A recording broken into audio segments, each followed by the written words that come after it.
Hello दोस्तों, नमस्कार। आज है 6 अगस्त 2024 और आज हम असम ट्रिब्यून का न्यूज़पेपर एनालिसिस करने जा रहे हैं। पहला खबर जो है वो बांग्लादेश से रिलेटेड है। हमने अभी सुना है और बहुत से प्रोटेस्ट चल रहे हैं बांग्लादेश में कई दिनों से, कई महीनों से। लेकिन अभी हाल ही में ये न्यूज़ आया है, ये कल का न्यूज़ है कि शेख हसीना जो बांग्लादेश की प्राइम मिनिस्टर है वो अभी बांग्लादेश छोड़ के चले गए हैं इंडिया तक। ये ऐसा क्यों हुआ है? क्योंकि जो स्टूडेंट यूनियन है उन्होंने बहुत ज़्यादा प्रोटेस्ट किया है और शेख हसीना का जो रेसिडेंस है वहाँ पे लूट मार करके उन्होंने थ्रेटन किया है कि वो शेख हसीना को मार देंगे। इसीलिए वो डर के मारे बांग्लादेश छोड़ के वो भाग गई है और यहाँ पे इंडिया में अभी रह रही है। इंडिया से उनका प्लान ये है कि वो लंदन चली जाएगी। बात यह है कि बांग्लादेश का जो एक वार हुआ था 1971 में चाइना के साथ, तो उस वार में जितने भी वेटरन्स ने फ़ाइट किया था और जो भी पॉलिटिकल पार्टी से बिलोंग करते थे वो शेख हसीना का ही पॉलिटिकल पार्टी था। तो गवर्नमेंट ने बोला है कि उनको 30% गवर्नमेंट जॉब्स में वो लोग रिजर्वेशन देंगे, जो स्टूडेंट कभी नहीं मानेंगे। इसीलिए स्टूडेंट यूनियन और साथ ही जो अपोजिशन पार्टी है नेशनलिस्ट पार्टी, उन्होंने ये प्रोटेस्ट किया है। तो प्रोटेस्ट इतने हद तक बढ़ गया कि यहाँ पे बहुतों की जाने गई, बहुत से प्रॉपर्टी उन्होंने नष्ट कर दिए और साथ ही साथ एक स्टैच्यू जो बंगा बंधु हम बोलते थे उनको, मतलब बांग्लादेश में उनको बंगा बंधु बोला जाता था, वो फर्स्ट प्रेसिडेंट थे शेख मुजीबुर रहमान, उनका स्टैच्यू भी आज मतलब नष्ट कर दिया। और इसी कारण से अभी शेख हसीना ये बहुत डर गई है, तो उन्होंने अभी इंडिया में रेस्ट लिया है। तो इंडिया का जो एयर स्पेस है उन्होंने शेख हसीना के लिए एयरक्राफ्ट भेजा है ताकि वो थाका से ये रिक्वेस्ट आया था। इसीलिए इंडिया का पॉलिसी है कि अगर कोई भी अनरेस्ट हो नेबरिंग कंट्री में तो डेफिनेटली वो सपोर्ट करते। तो अभी बांग्लादेश डिस्टर्बेंस क्यों हो रहा है? बेसिकली यहाँ पे अनएम्प्लॉयमेंट बहुत ज़्यादा है। एक तो अनएम्प्लॉयमेंट है और दूसरा रिजर्वेशन दे दो, तो ये किसी हद से एक्सेप्टेबल नहीं है। दूसरा है authoritarian style of the ruling government. जो रूलिंग गवर्नमेंट है वो एकदम डेमोक्रेटिक तरीके से डिसीजन नहीं लेते हैं, वो लोगों पर इम्पोज करते हैं अपना डिसीजन, जो लोग एकदम पसंद नहीं करते। नेक्स्ट है फ्री एंड फेयर इलेक्शन नहीं हो रहा है। लास्ट जो इलेक्शन हो गया बांग्लादेश में, वहाँ पे ऐसा बोला जा रहा है कि इलेक्शन को एकदम सैबोटेज किया गया है, मतलब उन्होंने वोट काउंटिंग एंड एवरीथिंग अच्छे से, ये ट्रांसपेरेंट नहीं था। तो ये 3 रीज़न है जिसके कारण अभी बांग्लादेश में जो अनरेस्ट है वो बहुत ज़्यादा बढ़ गया है। दूसरा आर्टिकल है रिलेटेड टू सम अवार्ड, वो है लोक सेवा और कर्मश्री अवार्ड 2024। ये इसलिए दिया जाता है क्योंकि अभी लोकप्रिय गोपीनाथ बोरदोलोई उनका अभी डेथ एनिवर्सरी है, तो इसके कारण ही लोक कल्याण दिवस मनाया जाएगा और इस लोक कल्याण दिवस में लोक सेवा अवार्ड 2024 दिया जाएगा। ये 74th डेथ एनिवर्सरी सेलिब्रेशन हो रहा है और इसमें हम क्या करते हैं, जो 47 गवर्नमेंट एम्प्लॉय है उनको लोक सेवा अवार्ड दिया जाएगा और कर्मश्री अवार्ड दिया जाएगा 6 टीम ब्यूरोक्रेट्स का जिन्होंने बहुत ही पब्लिक एडमिनिस्ट्रेशन में बहुत अच्छा भूमिका निभाया है। ये श्रीमंत शंकरदेव कलाक्षेत्र में दिया जाएगा।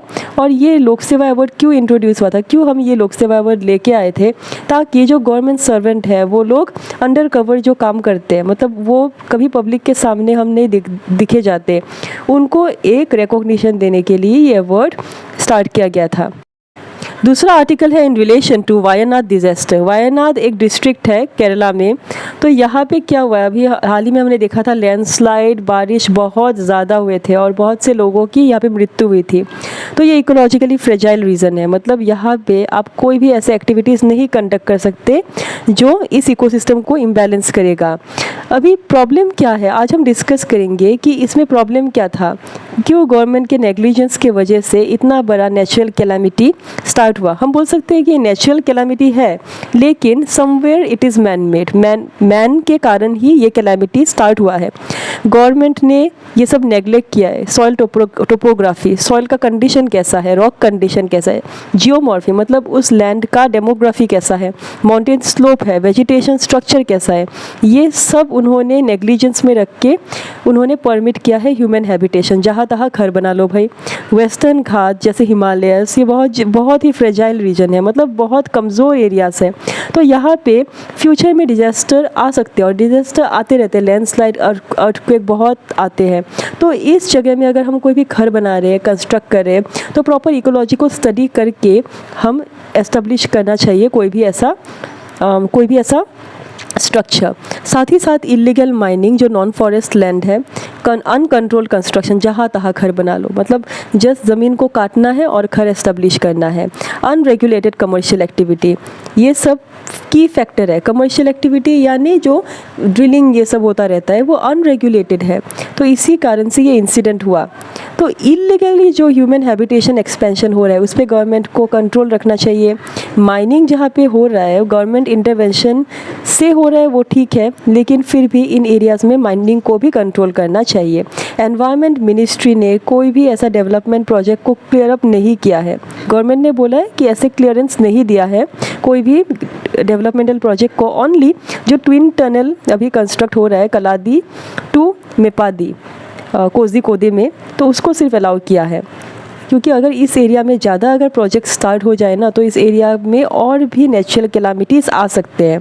तो स्टेट ने अभी सेंटर को सपोर्ट किया है, करना चाहिए, क्योंकि ये इको सेंसिटिव जोन है। यहाँ पे इको सेंसिटिव जोन में बहुत से प्रोटेक्टेड साइट्स है, और साथ ही साथ यहाँ पे कोई भी ऐसे माइन्यूट एक्टिविटीज़, कोई भी माइन्यूट अगर स्टेप भी हम ले लें तो ये एक मेजर प्रॉब्लम रेज कर सकता है।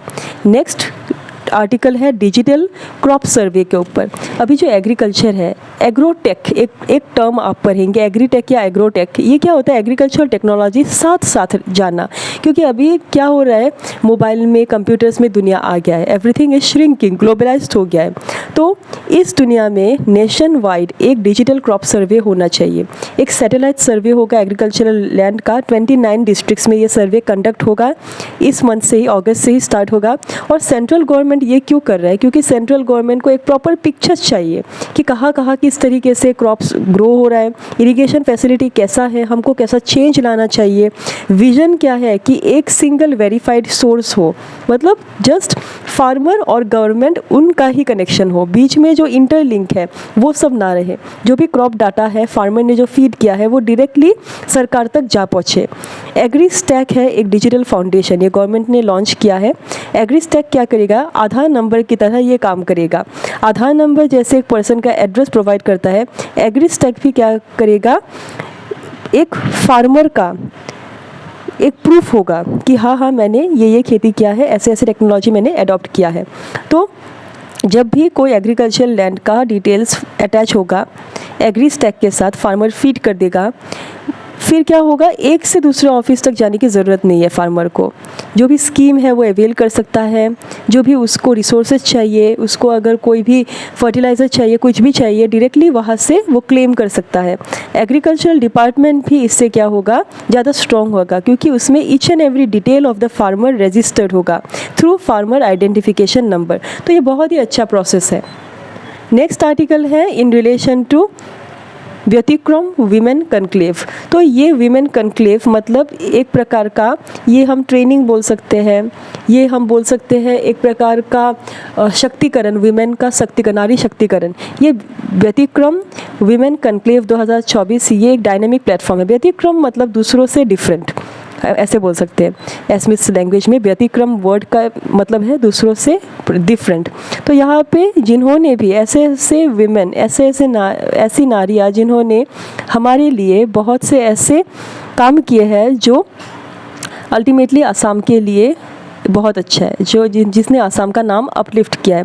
तो वैसे ही दिग्गज नारियों को पुरस्कार दिया जाएगा और एक्नॉलेजमेंट दिया जाएगा, यहाँ पे नाम उल्लेख किया हुआ है। तो यहाँ पे एक पैनल डिस्कशन भी होगा बहुत से क्रूशियल टॉपिक्स में। It is not only recognition ceremony, it is also a type of ceremony where in different topics will be discussed. बहुत से टॉपिक जैसे health and wellness, women's health across the lifespan, financial discipline, entrepreneurship, fueling women's entrepreneurship, empowering women, shaping the future। मतलब ultimately हम नारी सशक्तिकरण कैसे करें, इसके बारे में यहाँ पे डिस्कशन होगा। दूसरा टॉपिक है, दूसरा आर्टिकल है in relation to carbon smart Paris game. तो यहाँ पे हम जो भी पेरिस गेम अभी जो हो रहा है 2024, तो यहाँ पे ultimately carbon positive international event है ये, मतलब जो भी करो, क्योंकि हमने देखा है कि ग्लोबल वार्मिंग बहुत इंक्रीज़ हो रहा है जिसके कारण natural calamities in turn increase हो रहे हैं। तो इसको कम करने के लिए अभी जो इवेंट हो रहा है वहाँ पे तो ऑब्वियसली बहुत ज़्यादा ग्लोबल वार्मिंग होगा, इसको कम करना चाहिए।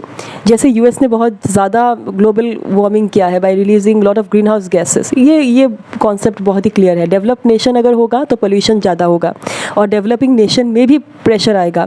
तो इसके कारण अभी पेरिस जो गेम्स हुआ है वहाँ पे एक इनिशिएटिव लिया गया है।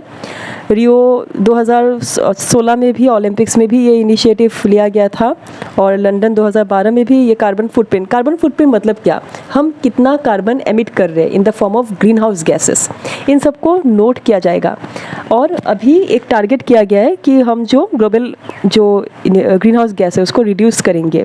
तो इसके कारण क्या होगा, अभी बहुत से उन्होंने स्टेप्स लिए हैं। फर्स्ट तो है रिन्यूएबल एनर्जी सोर्स हमको यूज़ करना है, इसीलिए जो सोलर पैनल्स है 95% जो पहले ही प्री एग्जिस्टिंग वेन्यूज़ है, लोकेशन है जहाँ पे प्रॉपर ग्रिड कनेक्शन है, वहाँ पे ही हम कंडक्ट करें rather than new venue decide करना। उसमें रिन्यूएबल एनर्जी पावर्ड होगा, twice as many plant based food option. साथ ही साथ एक टेम्पोररी डीजल जनरेटर्स होंगे, सोलर पैनल्स होंगे, जियोथर्मल कूलिंग सिस्टम होगा, ट्रेडिशनल एयर कंडीशनिंग होगा ओलंपिक विलेज में। तो इस प्रकार से हम क्या कर रहे हैं, जो अभी 2024 का जो ओलंपिक्स हो रहा है उसको हम क्या कर रहे हैं, कार्बन पॉजिटिव कर रहे हैं। Carbon positive Olympic game conduction हो रहा है ताकि जो कार्बन फुटप्रिंट है वो अल्टीमेटली कम हो जाए, रिड्यूस हो जाए।